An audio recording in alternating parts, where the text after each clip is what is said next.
Good morning বন্ধুরা, কেমন আছো সবাই? আশা করছি সবাই খুব ভালো আছো আর সুস্থ আছো। তো আজ হলো রবিবার আর এখন বাজে সকাল ৮টা। এখন থেকে আজকের ব্লগটা শুরু করছি। আর সকালবেলা একদম রোদ ঝলমলে আকাশ, কে আর জানতো পরে সেটা চেঞ্জ হয়ে যাবে। তো সকালবেলা উঠে অনেক জামা কাপড় ভিজিয়ে দিলাম, জানো তো।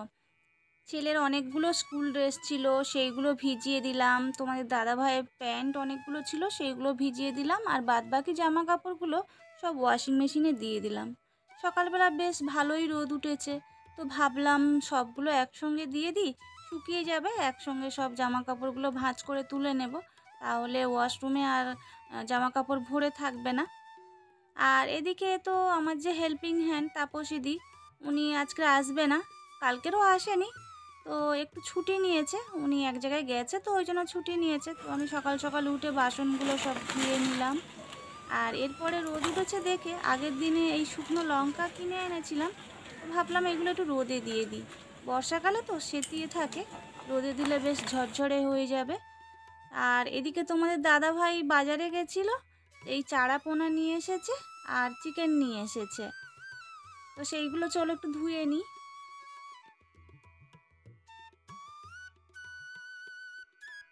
তো দেখো বন্ধুরা, ঘরের সমস্ত কাজ আমার কমপ্লিট হয়ে গেছে। মাছটা ধুয়ে দিলাম, চিকেনটা ধুয়ে নিলাম, তারপরে ঘরটা মুছে দিলাম, তারপরে স্নান করে এসেছি। তো এরপরে পুজোটা করব আর তারপরে রান্না করতে যাব। ঘর মোছাটা অবশ্য তোমাদের আর দেখালাম না, ওটা অফ ক্যামেরায় আমি কাজটা করে নিলাম, না হলে অনেকটা দেরি হয়ে যেত রান্না করতে। আর জানো তো রবিবার করে একটু বেলা করে ঘুম থেকে ওঠা হয়, ওই জন্য আর সমস্ত কাজ তোমাদের সঙ্গে আর শেয়ার করলাম না, একেবারে স্নান করে চলে এসেছি।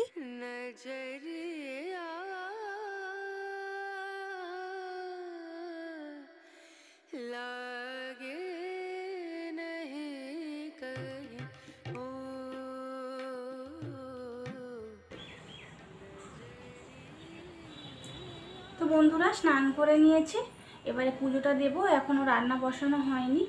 তো জানো তো সানডে মানেই একটু অনেক রকম আইটেম রান্না হয়। তো চলো গিয়ে বাদবাকি কাজগুলো সব করি।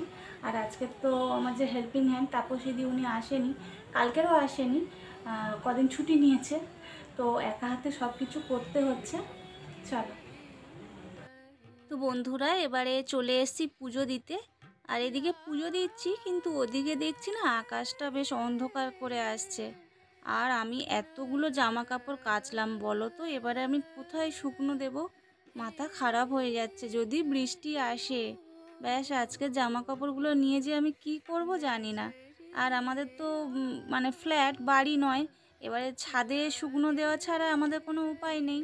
আর একটা রুমের মধ্যে অতগুলো জামা কাপড় আমি শুকনো দিতেই পারবো না। আর এতগুলো জামা কাপড় একসঙ্গে ধুয়ে দিয়েছি দেখে তোমাদের দাদাভাই শুধু আমাকে রাগাচ্ছে, বলছে যাও জামা কাপড়গুলো ছাদে দিয়ে এসো, তুমি তো একদিনে সব কাচতে থাকো। তো কি আর করব বলো। আর ওদিকে আমার পুজো দিতে একটু টাইম লাগছে দেখে তোমাদের দাদাভাই মাছটা একটু নুন হলুদ মাখিয়ে রাখছে, আর রান্নার কী সব জোগাড় করছে দেখি গিয়ে কি করলো। এই দেখো, বেগুনটা কেটে রেখেছে, নুন হলুদ মাখিয়ে রেখেছে, আর এই নিম পাতা দিয়ে বেগুনটা ভাজা হবে। আর এদিকে দেখো মাছটা নুন হলুদ মাখিয়ে রেখে দিয়েছে, আমার অনেক কাজ আগিয়ে দিয়েছে।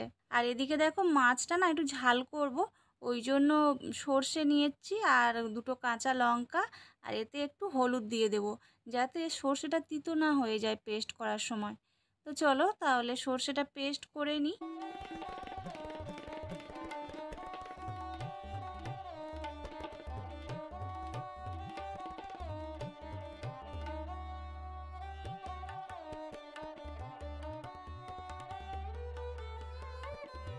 আর এদিকে দেখো সর্ষেটা পেস্ট করা হয়ে গেছে, এরপরে না আমি ছেঁকে নিচ্ছি।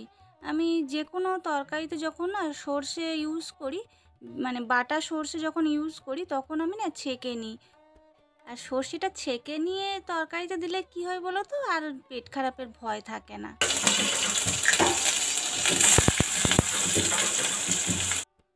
এক সময় যে মেয়েটা রান্নাবান্না কিছুই জানতো না, এমনকি ভাতও করতে পারতো না, আর সে দেখো আজ কত রকম কথা বলছে, কোনটা করলে ভালো হবে, কোনটা করলে ভালো হবে না।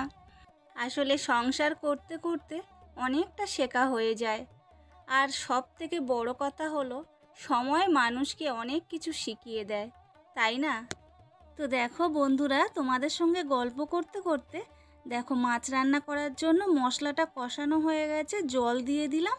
এরপরে ঝোলটা ফুটে উঠলে মাছটা দিয়ে দেব। এই যে ঝোলটা ফুটে উঠেছে, এরপরে মাছটা দিয়ে দিলাম, দিয়ে একটু ঢাকা দিয়ে রেখে দেব।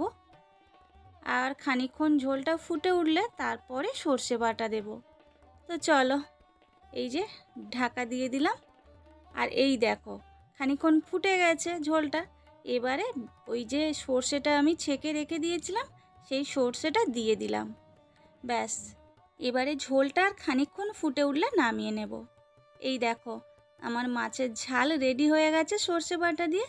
আর এই দিকে দেখো, ওই যে চিকেনটা আনা হয়েছিল, আজকে না 2 রকম আইটেম করা হচ্ছে। একটা হচ্ছে চিলি চিকেন আর চিকেন কষা। তো চিলি চিকেন করব বলে এই পকোড়াগুলো ভেজে নিচ্ছি। আর ওইদিকে কিন্তু আমি চিকেনটা বসিয়ে দিয়েছি, যেটা কষা চিকেন হবে। এই যে চিকেনটা বসিয়ে দিয়েছি। আর ওদিকে জানো তো খুব জোরে বৃষ্টি হচ্ছে, পুরো অন্ধকার হয়ে গেছে আর খুব জোরে বৃষ্টি হচ্ছে। তো দাঁড়াও খানিকটা রান্না করে নিই, তারপরে তোমাদের দেখাবো কত জোরে বৃষ্টি হচ্ছে।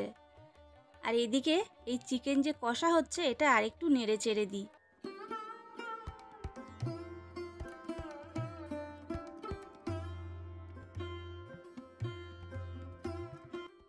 আর এদিকে দেখো ওই রসুন কুচি, পেঁয়াজ, ক্যাপসিকাম সব কিছু একটু ভাজা ভাজা হয়ে যেতে এর মধ্যে chilli sauce, soya sauce, tomato sauce সব কিছু দিয়ে একটু ভালো করে নেড়ে চেড়ে তারপরে ওই যে চিকেনগুলো পকোড়া করে রেখেছিলাম ওইগুলো এর মধ্যে দিয়ে দিলাম।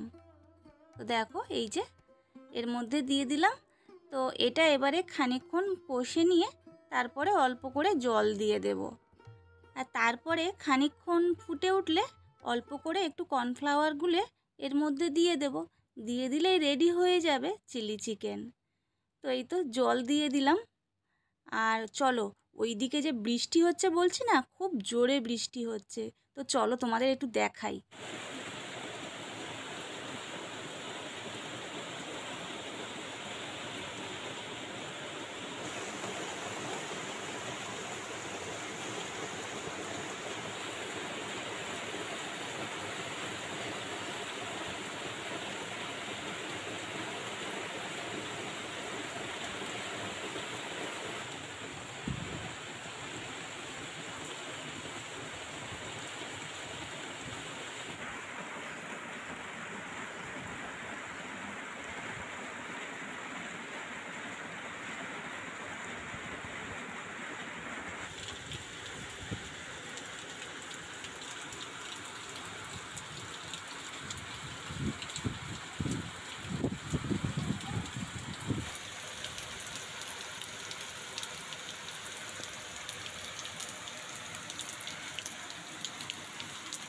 তো দেখলে বন্ধুরা কত বৃষ্টি হচ্ছে।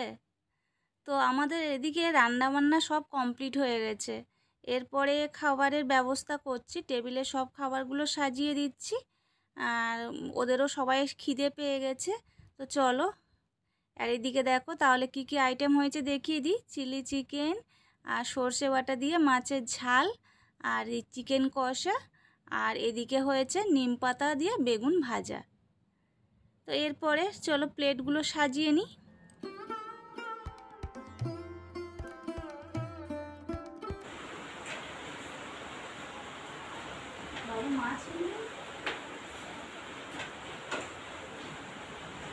ভালো হয়েছে ওই সিরিয়াসলি বলছি।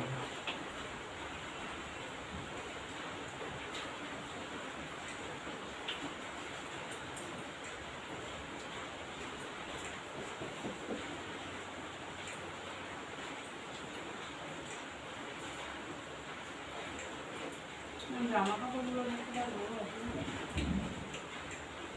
নিম পাতা যে খেয়ে সেইখানে আবার কিছু ছেলে একটু সুযোগ পাবে।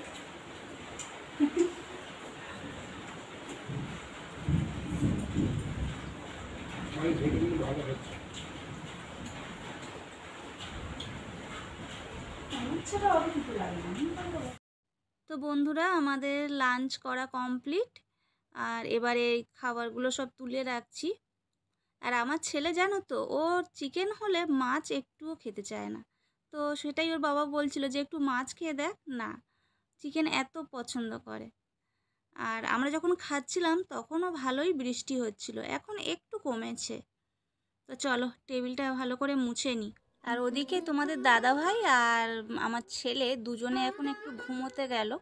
আর এই ফাঁকে আমি ঘরের কাজগুলো একটু কমপ্লিট করে নিই, কেননা এরপরে আবার একটু লাইভে বসবো।